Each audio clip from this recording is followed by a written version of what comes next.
నాయుడు గారు, పవన్ కళ్యాణ్ గారు ఈరోజు అసెంబ్లీలో మాట్లాడతారు. పవన్ కళ్యాణ్ గారు ఏమంటారు? వైఎస్ఆర్సీపీ వాళ్ళు 11 మందే గెలిచారు. 11 మంది గెలిచినా కూడా 1100 మంది గెలిచినట్టుగా మాట్లాడతారు. వాళ్ళు చెప్పిన దాన్ని బలంగా నమ్ముతారు. ఎవడు సార్ బలంగా నమ్మేది? ఇట్లు గడిగేది మీరే. కొవ్వు గెలిపాడు జగన్మోహన్ రెడ్డి అని చెప్పేది మీరే. మళ్ళీ 6 నెలలు తిరగంగానే అసెంబ్లీకి వచ్చి ఎవడై చెప్పింది నేను జగన్మోహన్ రెడ్డి గురించి అన్నానా? నేను అనలేదు, టీటీడీ బోర్డుది బాధ్యత అన్నాను, నేను జగన్ ఏం అనలేదు అంటారు. ఇలా ఒకటే ఆరా? మీ నోరు తెరిస్తే అన్ని అబద్ధాలే కదా సార్. ఎవరి అబద్ధాలు? ఎస్, మీరు అన్నది నిజం, మీరు అన్నది నిజం. మేము 11 మంది మాత్రమే గెలిచినప్పటికి కూడా 1100 కాదు 11,000 మంది మేము గెలిచినంత దమ్ముగానే ఇవాళ రాజకీయం చేస్తున్నాం. మేము మా కార్యకర్తలు రాజకీయం చేస్తున్నారు. మీరు తెలిసి అన్నారో తెలియకన్నారో ఎటకారంగా అన్నారో 1100 కాదు 11,000 మంది మేము గెలిచినామన్న ధైర్యంతోనే ఇవాళ మిమ్మల్ని ఎదుర్కొంటున్నాం.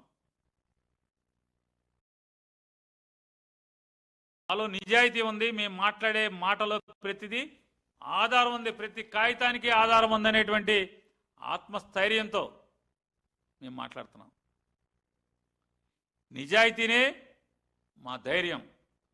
మీ అబద్ధాలు, మీ అసత్యాలు, మీ తప్పులే మా ధైర్యం. పవన్ కళ్యాణ్ గారు ఆర్థిక విధ్వంసం అంటారు. ఎవడ ఆర్థిక విధ్వంసం? పవన్ కళ్యాణ్ గారు, మీరు ముగ్గురు చేసేది ఆర్థిక విధ్వంసమా? జగన్మోహన్ రెడ్డి గారు చేసిందా? జగన్మోహన్ రెడ్డి గారు చేసినటువంటి 3,31,000 కోట్ల రూపాయల్లో 2,70,000 కోట్ల రూపాయలు సరాసరి నేరుగా ప్రజల ఖాతాలోకి ఏదో ఒక రూపాయన డబ్బులు వేశారు. అదొకటే కాదు, పోర్టుల నిర్మాణం 6,000 కోట్ల రూపాయలతో సీసీ రోడ్ల నిర్మాణం గ్రామీణ ప్రాంతాల్లో, సుమారుగా 7,000 కోట్ల రూపాయలతో సచివాలయ భవంతుల నిర్మాణం, సచివాలయాలు కానీ రైతు భరోసా కేంద్రాలు కానీ అలాగే హెల్త్కి సంబంధించినటువంటి బిల్డింగ్ల నిర్మాణంలో కానీ లేదా హెల్త్ని అద్భుతంగా హాస్పిటల్స్ని రెనోవేట్ చేయడంలో కానీ ఎంత మార్పు ఇచ్చాడు. పాఠశాలని 48,000 పాఠశాలలు ఉంటే 16,000 పైచిలుకు పాఠశాలని మార్చి చూపించాడు. కేజ్రీవాల్ 800 పాఠశాలనే మార్చాడు. జగన్మోహన్ రెడ్డి గారు 16,000 పాఠశాలని మార్చి చూపించాడు. సాంకేతిక నైపుణ్యాన్ని వారికి అండగా ఇచ్చాడు. డబ్బున్న వాళ్ళ పిల్లలతో పోటీపడి ప్రభుత్వ పాఠశాలలో చదివేవాడు తయారయ్యేట్టుగా తర్ఫీదు ఇచ్చేదానికి ప్రయత్నం చేశాడు. మీరు వచ్చి సర్వనాశనం చేశారు. ఈ రోజుకి మీరు చెప్తున్నారు, ఈరోజు కూడా అసెంబ్లీలో 9,74,000 కోట్ల రూపాయలు అప్పులు చేశాడు జగన్ అని. వచ్చి పాపం కదా మీది అంటున్నాను. ఆంధ్రప్రదేశ్ రాష్ట్రం ఏర్పడిన దగ్గర నుంచి ఈ రోజు దాకా కూడా, అంటే జగన్మోహన్ రెడ్డి గారు దిగేదాకా కూడా 7 లక్షల చిల్లర కోట్లు, మొత్తం రాష్ట్రం అప్పు అంతా కలిపి 7 లక్షల చిల్లర కోట్లని మీ పయ్యావుల కేశవ్ గారు మొదటి బడ్జెట్లో చెప్పాడు. ఆయన మీరు ఇవాళ జగన్ ఒక్కడే 5 ఏళ్లలో 9,74,000 కోట్ల రూపాయలు అప్పు చేశాడని పవన్ కళ్యాణ్ గారు అసెంబ్లీలో మాట్లాడుతున్నాడు. తప్పు కదా సార్ ఇదంతా? చంద్రబాబు నాయుడు గారు ఆధ్వర్యంలో అంట 11.75% గ్రోత్ రేట్ వచ్చిందని చెప్పని నిర్లజ్జగా మాట్లాడుతున్నాడు పవన్ కళ్యాణ్ గారు. మరి 11.75% అంత గ్రోత్ రేట్ ఉంటే ఇన్ని అప్పులు ఎందుకండి? అప్పులు ఎందుకని అడుగుతున్నా. ఇప్పటికే మీరు 3,20,000 కోట్ల అప్పులు తెచ్చారు. జగన్ గారు 5 ఏళ్లు పాలించి 3,31,000 కోట్లు తెస్తే ఇవాళ మీరు ఒక్క ఈ 22 మాసాల్లో 3,20,000 కోట్ల రూపాయలు అప్పు తెచ్చారు. ఎవరిది విధ్వంసం? మీదా మాదా? ఆర్థిక విధ్వంసం ఎవరిదండి? ఎందుకు అప్పులు చేస్తున్నారు కూడా ఎవరికి చెప్పరు. చంద్రబాబు నాయుడు గారు మాట్లాడతారు అదే మాట మళ్ళీ. అంటే ఇద్దరు కాగితం మీద రాసుకొచ్చినట్టున్నారు. 9,74,000 కోట్ల అప్పులు భారం, సంక్షోభం నడిపిస్తున్నాం. ఏం నడిపిస్తారు? అప్పుల్లోకి నడిపిస్తున్నారు మీరు ఈ రాష్ట్రాన్ని. చంద్రబాబు నాయుడు గారు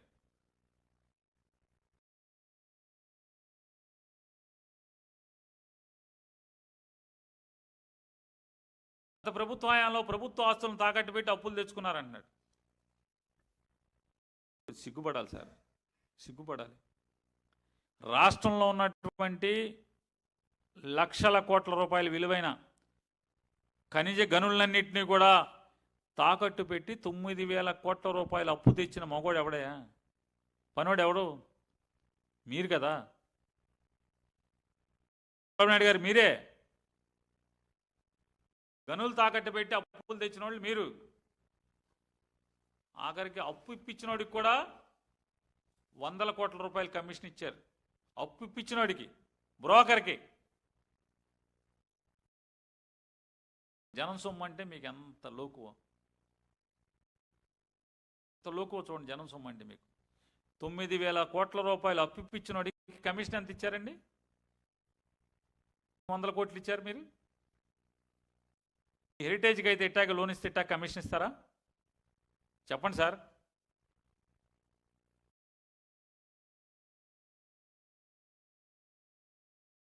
ఇక్కడ మాట్లాడతాడు ఏమని ఇవాళ అసెంబ్లీలో. రాజశేఖర్ రెడ్డి 7 కొండలు 2 కొండలు అన్నప్పుడే చెప్పా, వెంకటేశ్వర స్వామితో ఆటలెత్తని హెచ్చరించా. ఈ దేవుడు కూడా నిన్ను బాగు చేయలేడు చంద్రబాబు నాయుడు గారు. దేవుడు కూడా నిన్ను బాగు చేయలేడు. నందమూరి తారక రామారావు గారు కూడా సదుద్దేశంతో చల్లాకొండయ్య కమిషన్ వేసి, చల్లాకొండయ్య కమిషన్ రిపోర్ట్ అనుసరించి ఒక జీవో ఇచ్చారు. ఆ జీవోలో కూడా 27.4 చదరపు కిలోమీటర్లే తిరుమల తిరుపతి ప్రాంగణం అని చెప్పి ఇచ్చారు నందమూరి తారక రామారావు గారు. దానికి ముందు దానికి తర్వాత కూడా బ్రిటిష్ వాళ్ళు ఏదైతే సర్వే చేశారో, బ్రిటిష్ పాలకులు రీసెటిల్మెంట్ చేశారో 1932లో, ఆ రోజున నిర్ణయించినటువంటి 27.4 చదరపు కిలోమీటర్ల తిరుపతి ప్రాంగణాన్ని 27.4 కాదు, ఇది 354 కిలోమీటర్లు అని చెప్పని చరిత్ర పుటల్లో తిరుమల యొక్క ప్రాంతాన్ని, స్వామివారి ప్రాంగణాన్ని పెంచిన వాడు ఎవడంటే రాజశేఖర రెడ్డి గారు కదా. ఇంత నీచంగా మాట్లాడటం, దాన్ని రద్దు చేస్తా అన్నది మీరు కదా. మళ్ళీ వాళ్ళ బరి తెగించి అసెంబ్లీలో మాట్లాడతారు మీరు. మీ ఉద్దేశం ఏంటి? రోజు తప్పుడు మాటలు మాట్లాడితే ప్రజలు నిజం అనుకోవాలని చెప్పని. భగవంతుడి పైన ఉన్నాడు. మీరు లడ్డూ గురించి చెడు మాట్లాడగానే మీ కంపెనీ అతలాకుతలం అయిపోయింది. మీ కంపెనీకి ఉన్నటువంటి భాగోతాలన్నీ బయటపడినాయి. మీ కంపెనీతో ఎవడెవడికి అక్రమ సంబంధాలు ఉన్నాయో, ఎవడెవడికి అన్నీ ఉన్నాయో అన్నీ బట్ట బయలైనాయి. మీరు ఆ లడ్డూ కింద పెట్టి నలిగిపోతున్నారు మీరు, మీ కంపెనీ కదా అని అడుగుతున్నాను.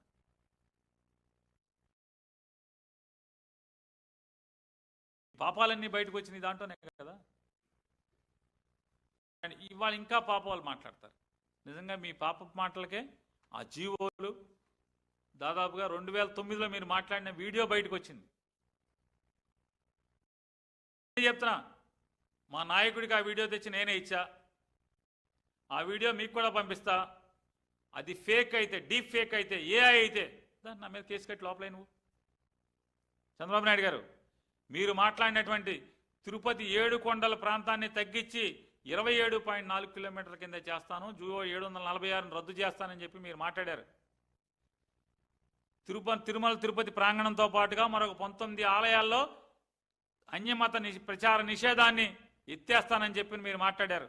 ఈ 2 ఆడియో వీడియో, మీరు హెలికాప్టర్లో దిగింది, హెలికాప్టర్లో మిమ్మల్ని రిసీవ్ చేసుకున్నది, మీరు బైబిల్ మిషన్లోకి లోపలికి వెళ్ళి డయాస్ మీద కూర్చుని మాట్లాడింది, మీరు వచ్చిన ముందు రోజో మీరు వచ్చిన వెనకటి రోజో చిరంజీవి గారు కూడా అదే డయాస్ మీదకి వెళ్ళాడు.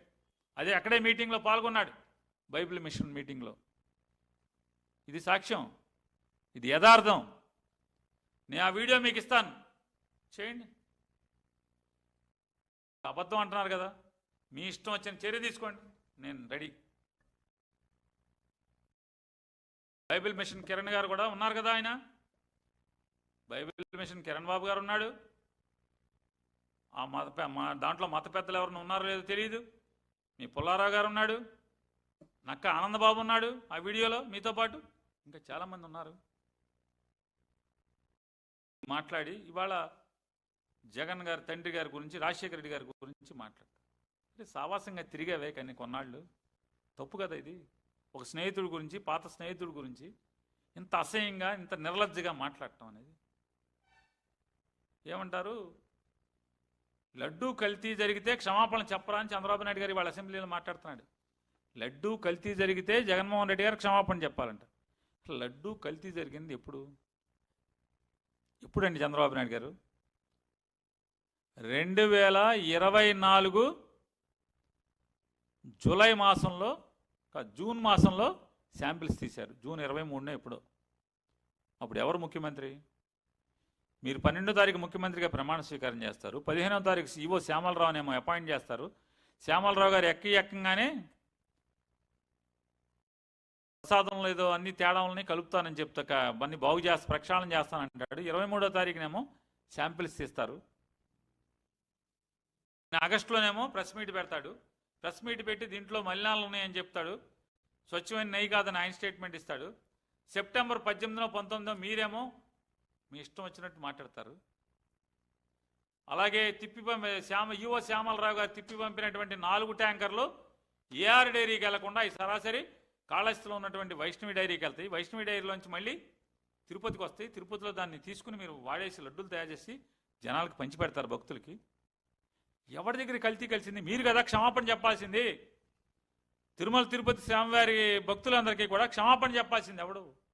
నారా చంద్రబాబు నాయుడు గారు, మీరు, మీ ఈవో గారు, మీ మంత్రులు, మీరు, మీ ప్రభుత్వం క్షమాపణ చెప్పాలి. కల్తీ కలిసింది మీ దగ్గర. విధంగా ఇంకా ఎన్ని పాపాలు మీ నోట్లోంచి వినాల్సి వస్తుందో ప్రజలు. మీ రాజకీయం కోసం, తుచ్చమైన రాజకీయం కోసం. ఇవాళ జగన్ గారి టైంలో ఎడ్యుకేషన్ ఏం లేదంటున్నారు. ఇది కేంద్ర ప్రభుత్వం ఇచ్చినటువంటి రిపోర్టు.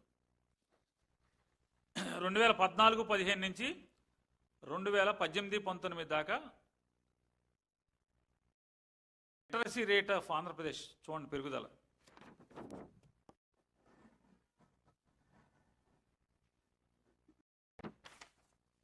.69%.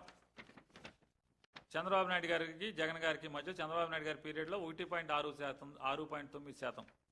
జగన్ గారి పీరియడ్లో, అంటే జగన్ గారి